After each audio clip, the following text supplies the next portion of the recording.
What motivates me to do what I'm doing? I originally came here to accompany my husband, who really had a dream he was a master teacher. I came with my husband, David, who 3 years into our service here, discovered he had cancer and died. God called him home. I continued to come down because what happened in those 3 years when I accompanied my husband, I fell in love with the people.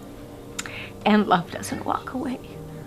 So I felt compelled to continue to come and serve. And it was a calling. It was a calling. It was not something that I had ever imagined. It wasn't something that I had dreamed about that I would be doing. And yet, in the walking forward and in the obedience, God put a love in me for these people that He has continued to sustain through many difficult seasons. So I am here for as long as God would have me here. He brought me another husband who loves me, who loves the Mosquito people. And we're here to serve until God says your work is done. Thank you.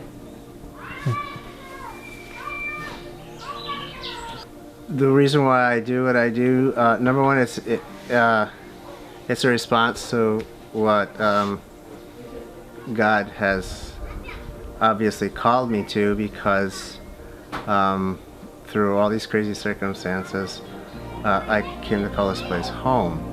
So I'm kind of like, I was a local before I was a missionary.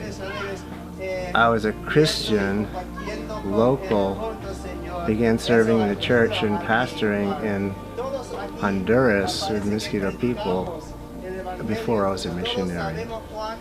And then all these things that we don't have time to talk about happened, and I went back to the States with my son Brian, and then actually came back and met and fell in love with Nuti and married Nuti, and became a real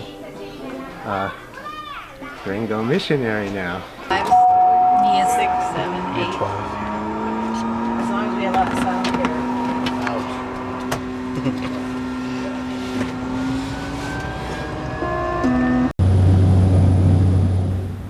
I'm Barbara Johnson. I'm Eric Johnson. And we are the owners of Radford Coffee Company. Traveling from Southwest Virginia, we leave by car and drive to Northern Virginia, where we spend the night, and then get an airplane early the next morning, fly to Miami, change planes, and then fly to Managua, spend the night in a hotel there, catch another small single-engine airplane down to a dirt runway in Waspam, where we spent 2 days, and then got in a dugout canoe and went a day's travel downriver and set up camp down there. And then the same is true for the reverse trip back.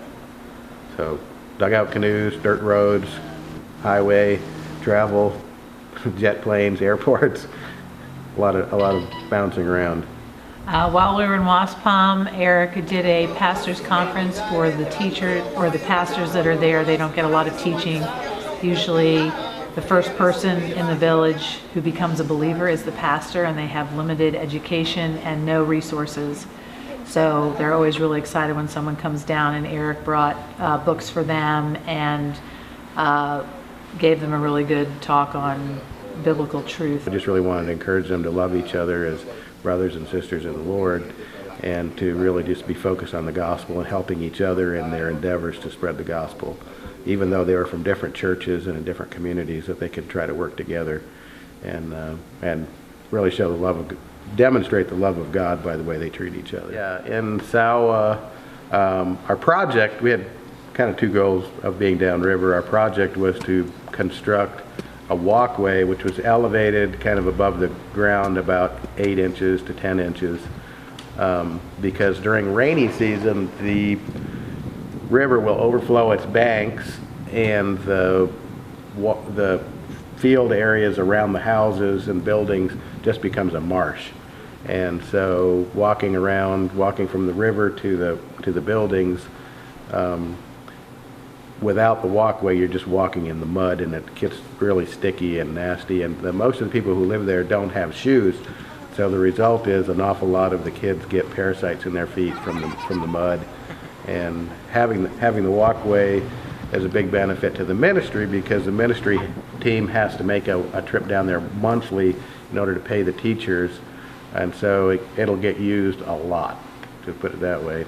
There's probably, I estimated well over 200 feet of sidewalk, maybe closer to 250 feet, and it's about 40 inches wide or so. And so it's quite it's pretty impressive when you see it. And for their part, the Mosquito Men had handmade all of the cinder blocks and brought tons of sand down. It took them a month to get all the materials prepared and ready for us to come, so they really contributed a lot. And then most of the men in the village helped with us while we were constructing the walkway. I'm Onofre Zamora. I live here in Waspam. I'm from Waspam. I say it's a big job to translate New Testament. We have already translated New Testament in Mosquito, but this translator, it is in old language in Mosquito. So that's the reason why a lot of pastors here and Christian people say that to read and understand is very hard for them because they're confused with the old word. Right now I'm going translating to Hebrew, New Testament, and I'm going close to finishing.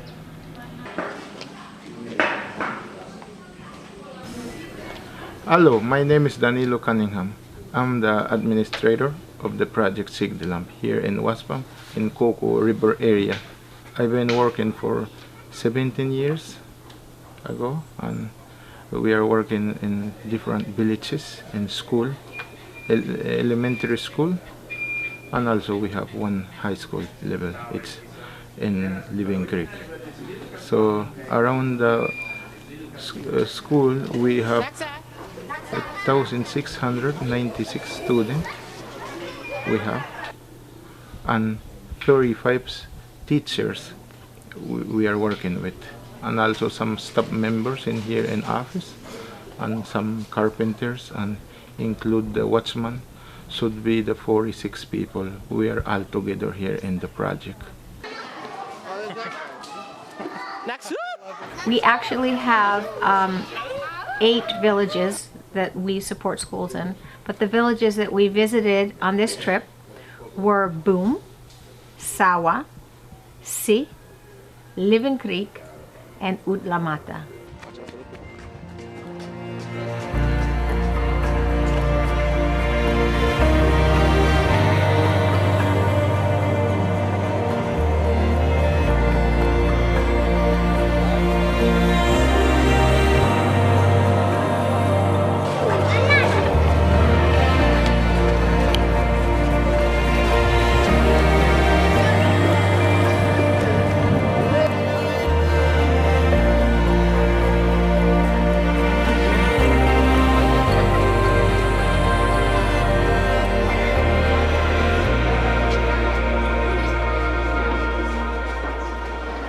Within the next 10 years, I would love to see, and we've seen it in small steps, kids thriving,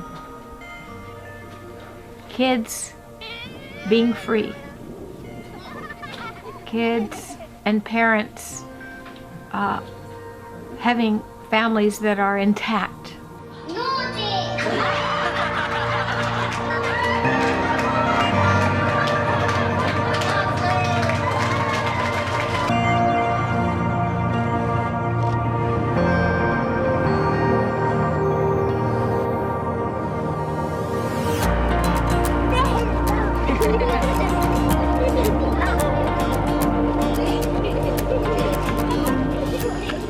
We brought 9 soccer balls with us that we handed one to each school director of each of the schools that we visited, and they're just really excited to have that for the kids because there's just very few toys of any kind down there, but soccer is something that all the kids in the village can play at the same time.